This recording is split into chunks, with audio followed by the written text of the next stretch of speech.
¿Qué tal amigos? ¿Cómo están? Bienvenidos a mi canal de YouTube. En esta oportunidad quiero hablarles acerca de cómo organizar nuestro trabajo con la literatura a partir de ejes que organizan nuestras propuestas, nuestras secuencias, nuestros proyectos. Específicamente me voy a referir a dos ejes que son el seguimiento de autor y el seguimiento de género.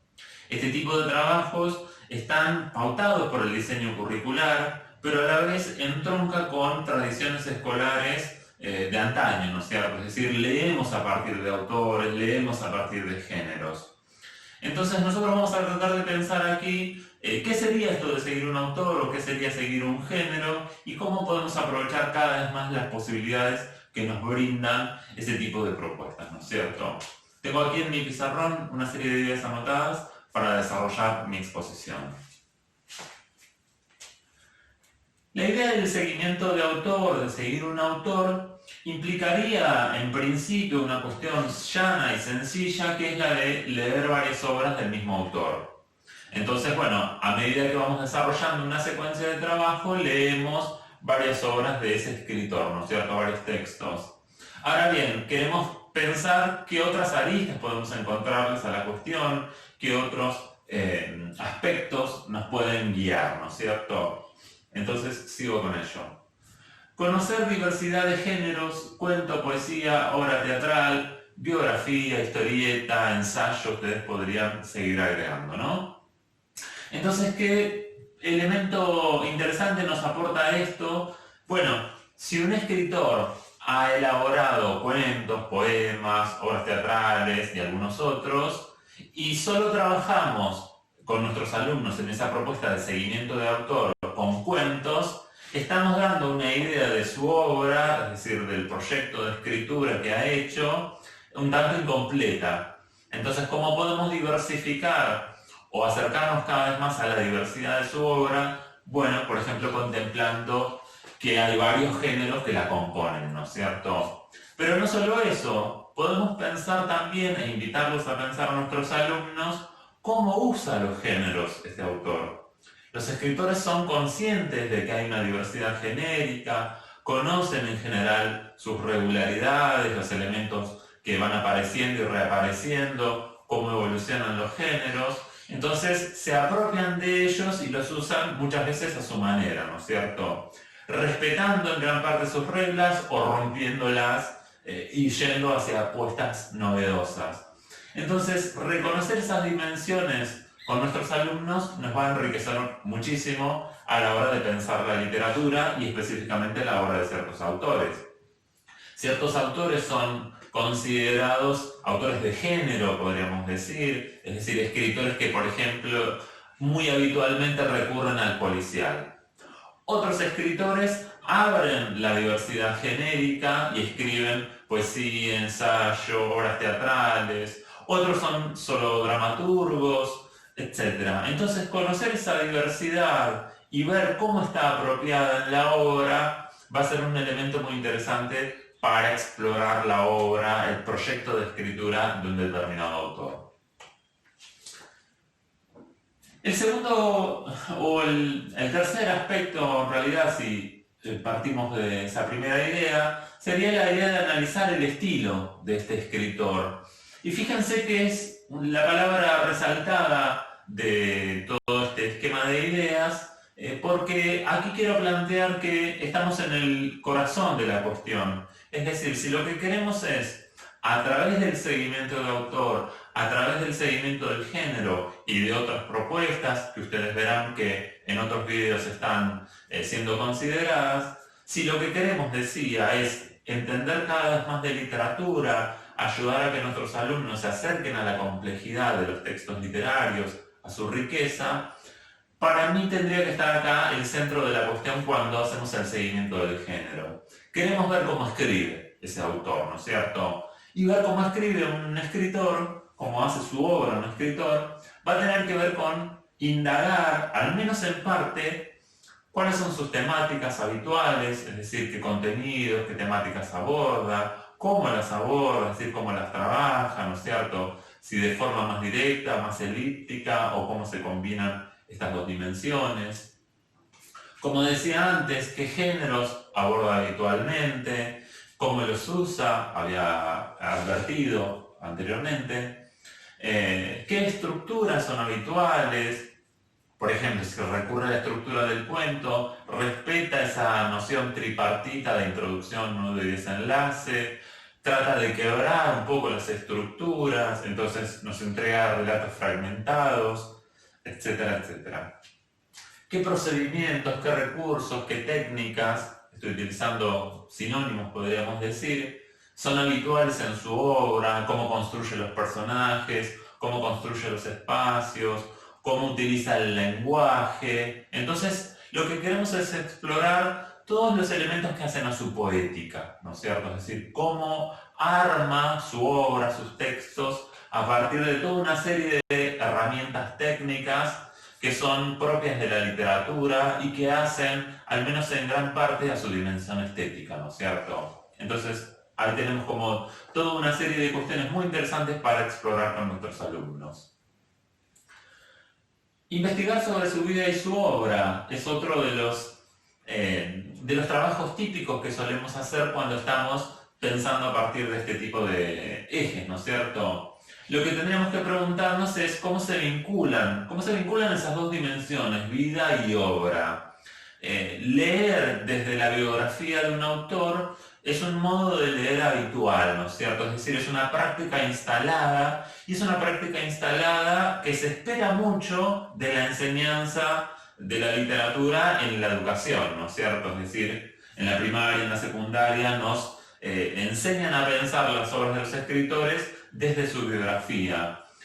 Ahora bien, los lazos que entablamos entre uno y otro, entre una y otra dimensión, a veces son un tanto automáticos, es decir, la obra nos presenta algunas complejidades en ocasiones, entonces, ¿cómo nos explicamos estas complejidades? Porque apelamos a la vida de este autor, entonces decimos, claro, esto lo escribió porque tal cosa.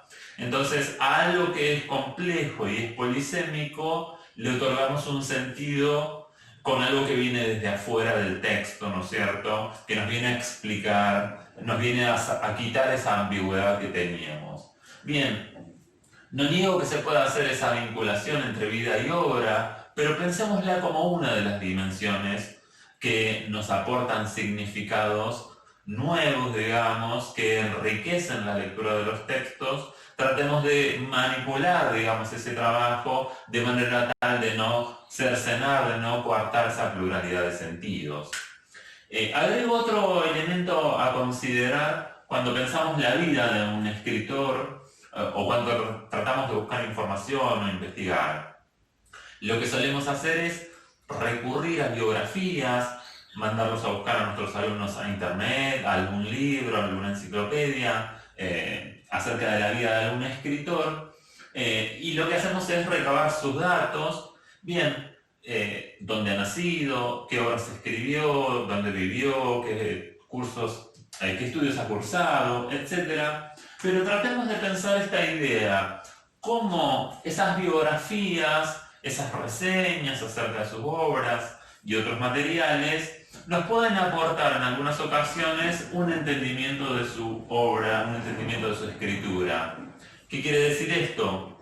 Mandémosles a buscar a nuestros alumnos, o llevemos nosotros, biografías en las cuales aparecen algunas ideas que hablan acerca de esto, de su estilo. No solo que nos aporte dónde nació y murió, dónde vivió, qué libros escribió, etc., sino que nos hable acerca de algo que nos ayude a entender el estilo de este escritor, que nos diga sus géneros predilectos son el fantástico y el policial, y siempre en sus relatos tal y tal cosa, o que nos diga los personajes que suele construir este autor se caracterizan por tal y tal cuestión. Entonces eso nos va a ayudar a pensar a partir de la reunión de saberes que circulan culturalmente, socialmente, acerca de las obras de los escritores, nos van a ayudar a pensar la literatura de los escritores que estemos siguiendo, ¿no? Otro eje, u otro aspecto de este eje, mejor dicho, es conocer distintos libros. Esto hace un poco a la diversidad anteriormente mencionada, pero también aporta otro aspecto u otra dimensión, que es la idea de la evolución del estilo. Los escritores no desde el comienzo dominan siempre, no siempre desde el comienzo dominan todo su aparato de escritura, digamos, todas sus herramientas, sino que las van elaborando con el tiempo.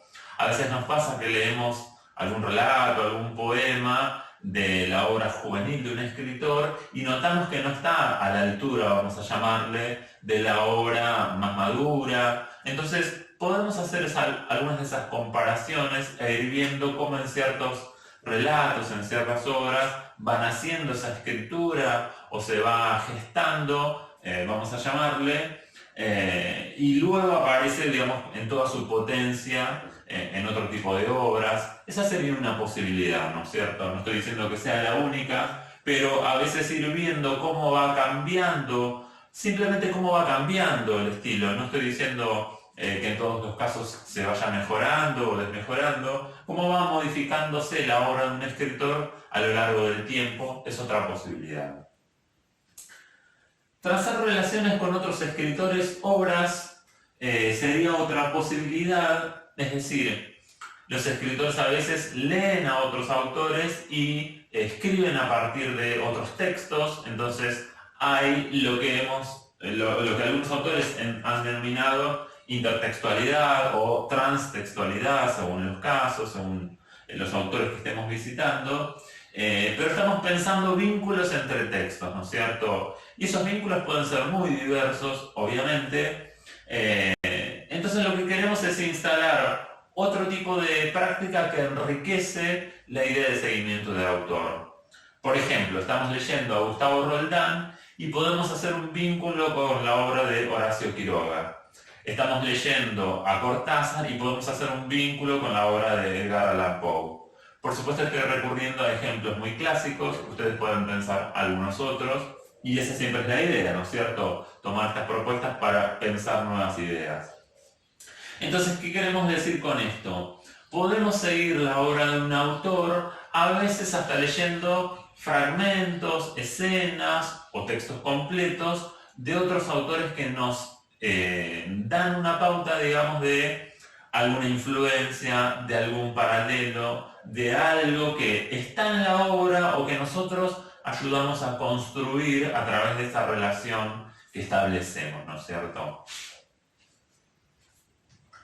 Explorar la obra infantil y la obra adulta del autor que estemos siguiendo sería otra posibilidad.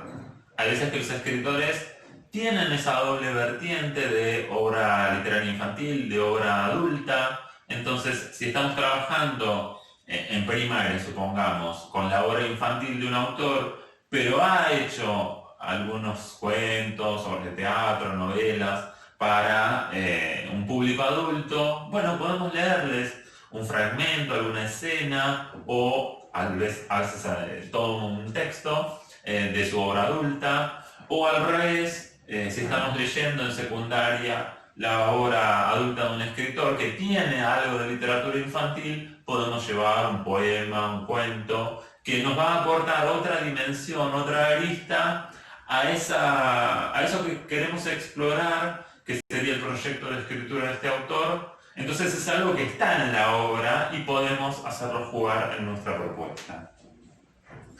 Un último elemento sería la idea de escribir a la manera de, lo que a veces se le llama la estilización.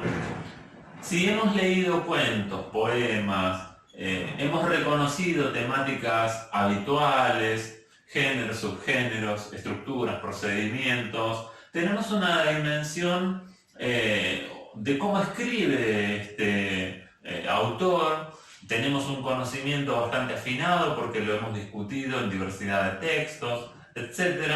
Entonces lo que queremos es, en la instancia de escritura, capitalizar ese saber, potenciarlo, solidificarlo, ampliarlo por medio de la producción. Entonces les podemos dar a nuestros alumnos una consigna de escritura que demande la apropiación por medio de la escritura de algunos de estos elementos, incluso con pautas específicas, que utilice determinado tipo de personajes, que aborde tales temáticas, siempre tratando de apropiarnos lo más que se pueda de las características de la obra de este autor. Bien, hasta aquí la primera parte del video. Voy a borrar el pizarrón y voy a seguir con la idea del seguimiento del género.